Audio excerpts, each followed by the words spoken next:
nice intro. Thank you, Lauren. Hi, everyone. I think I've got slides about to talk. I'm gonna show some images here in a moment that were the result of inviting my colleagues at IDEO to send images in response to the question, what does connection look like? So those are gonna sort of show up behind me, but I have a question for all of you that is a little bit different. I want to invite each of you for a moment to stop and maybe write down or just think in your heads for a moment, how would you fill in the blank? What the world needs now is what? You know, you can go with the song or think about it on your own for a minute. Just take a minute and think about that. What the world needs now is what?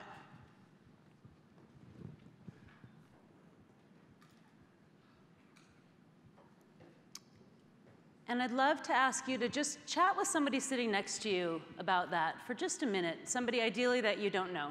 Just think about, talk about that.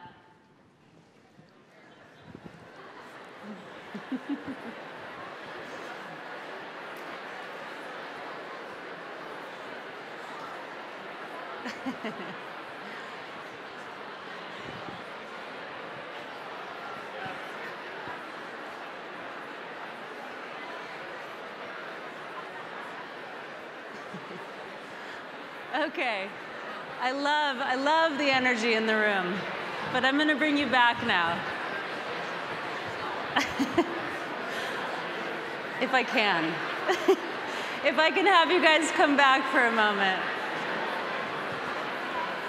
I need a better way to whistle. Okay. Now, can I get a couple responses that were out there? A couple things that came up. What's up? Empathy. What the world needs now is empathy. What else? Change. Courage. Human connection. And we're not going to repeat that one. Any others that stood out? Tolerance. Science. Circular economy. So, thank you for that. I've had the opportunity over the past couple of years to spend some time learning a bit and getting to know about soil. Not like as a gardener, in fact, decidedly not as a gardener, but actually how it works, how the organic matter, the micronutrients, the minerals actually work together in this totally integrated way to create life. And I've actually been so inspired by it that I came home one day and announced to my husband that I wanted our family to work a little bit more like soil, like dirt. You can sort of imagine the look on his face. But seriously, there's something that I think we all recognize about having meaning and a purpose and the ability to be interconnected that we desire. And actually, it's foundational to everything, to our oceans, to our businesses, to our relationships, to our cities, to ourselves. So what does this have to do with the circular economy? We are all, as you've seen over the past day and a half, doing really, really important work to try to progress this new economy, and we have to do it. We have to design the products, the services, the systems. We have to design the infrastructure that will transition us to this place. But unless our cultural fabric is intact, we may have a really hard time having this shift take hold and scale in the way we desperately need it to, because there's nothing to hold it in place.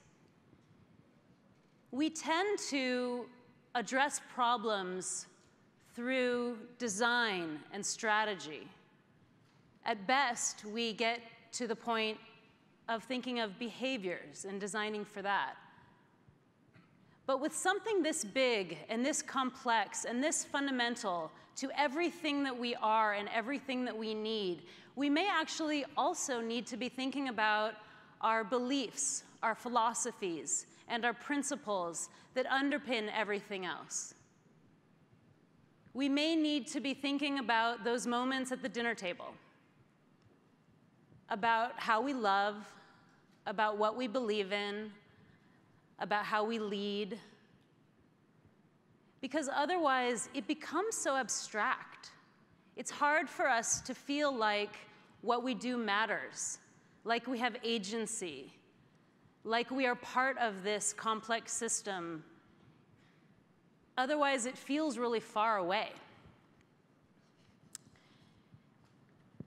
Our society is having a hard time right now.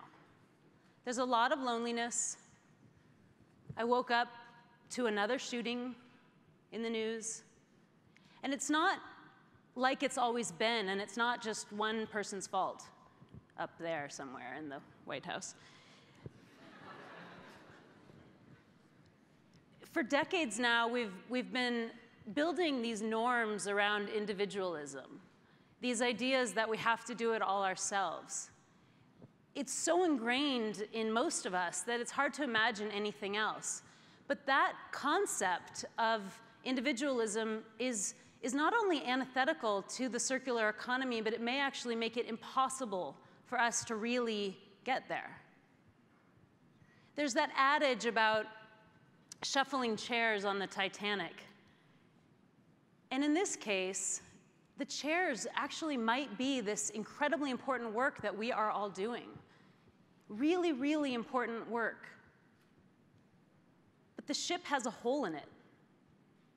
It's sinking. We hit an iceberg. And so we have this opportunity now to redesign, to reimagine, to rebuild. Over the past year or so, I've been working with the urban planning firm Gale, some of whom are here, around how this circular economy starts to apply at the city scale. And through this, have started really thinking about the idea that at its core, circular economy is about potential. The potential of a cup, the potential of a bottle, the potential of a nutrient to stay at play as long as possible. The potential of a city or an ecosystem to realize its full self. And the potential of us, of humans, of our essence, of our ability to contribute in a meaningful way to the world around us. A couple weeks ago, I had the chance to participate on the Ocean Plastic Leadership Summit. Some of you were there, some of you might have heard about it. 160 people, corporations, NGOs, scientists, university representatives, Native American elders, high school students, waste pickers from India and Africa, the who's who of the plastics industry, went out to sea on an expedition to the middle of the Atlantic Gyre to see the challenge, the problem of plastics, and to try to address it. And I had this opportunity with a microphone in the midst of this adventure to run around between the different individuals in the room as they talked about what they had to contribute to this challenge and what they needed from the other people in the room to be successful. And as I was running between people, I literally felt like I was weaving a fabric of people relying and starting to become interdependent in support of this big, complex challenge, with an awareness that we needed to do that together.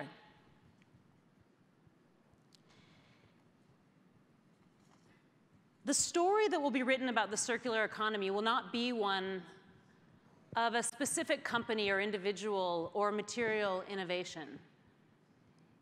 Hopefully, it will be about the cracking open of ourselves so that we can connect in ways that we haven't had a chance to yet, maybe ever, that we begin to ignite and fuse and build this foundation. I remember recently somebody explaining to me for the first time why rivers curve. It's something I just never thought about before.